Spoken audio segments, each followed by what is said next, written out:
Gadaan Boorana eega abbaan gadaa Gadayyoo Galgaloo yaayya deebisee haaromseen boot marsa 71 fayyadate xumure marsa 72 fayyadachuuf ji'oota muraasatti hafe. Kanaaf gogeessi gadaa baalli kennu abbootiin gadaa Boorana 71ffaaf qaalluun odiitii odaa buluuf ardaalee jilaa akka akkaatti galmoo dhaabuun jilachaa jiran. Oromoon Boorana sirna gadaa ittiin bulaa dhufeen aangoo gooroo gadooma dabarse kennuuf galmoo ijaarrate oda bulee uuma isaa kadhachuun galateeffate jedhan ayyuun meedhicha dame gadaa koonnituu Abduubi Dullachaa akka himanitti. Nama kaan aangoo fi qaballaachuu fi qaraawwanni mirkaneessa bultii odaatan. Bultii odaatan galmoo kana ayyaani Boorana 27 mara ayyaan 27 maru. Ayyaanum suniin galmoo kun dhaabamee dongorama bultii 27 jaarama. Gaafa galma kan goodan ammoo jaarsaman galma jedhanii nami sadi galma kana gala.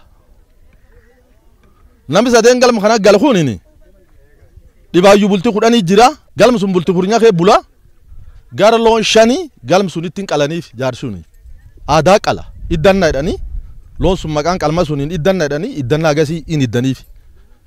Eegi jaarsi dhibaayyuun tun hin bultii 10 obbaateen duubatti oda bulan. Kopheen nu babal'attee moonaan nu babal'attee hormaata babal'annee jireenya jiruun nu babal'attee jedhanii eebbifatan. Caasaaleen sirna gadaa Boorana dabballeen raka kan jedhan abbaan gadaa dame hawwattu adii jaldeessa sirna gadaa keessatti jiltee oda buluu mallattoo yuubomaaf ka'umsi filannoo hayyoota Boorana jechuun dubbatu.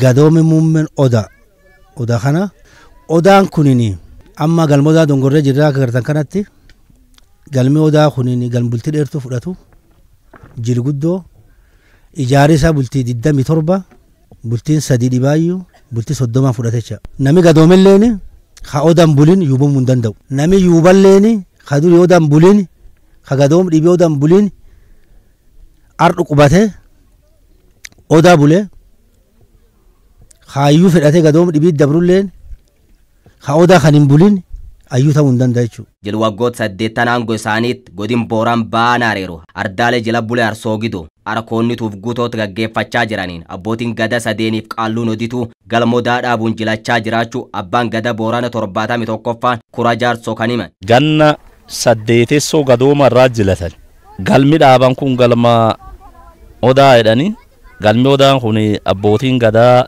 sadeenuun dhaabde. Odituullee qaalluu 5 hangafi odituu waan ta'eef iddoo huraa dhaabaa jechuudha.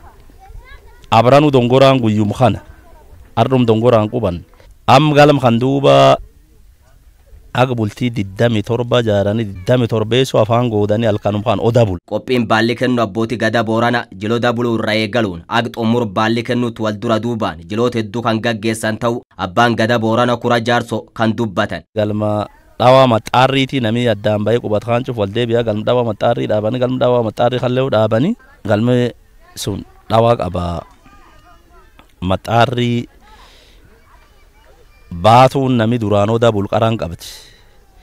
Nu nami duraan immoo almaan kormatan bulin guyyaa kan maxxaarrii dhaawatti qalloo waayyu. Annee maxxaarrii foowwannee muuda armirraa foowwanii jechuudha. Muudaan dudduuballeetti dhumirraatti galma dhawaa dhaamsaa wanni jedhaniif dhaamsu goorootti. Gooroo waluma ejjite talmaanii dabarte jechuudha. Qophiin baalli immoo baalli gurran dhalaa keessa kennina.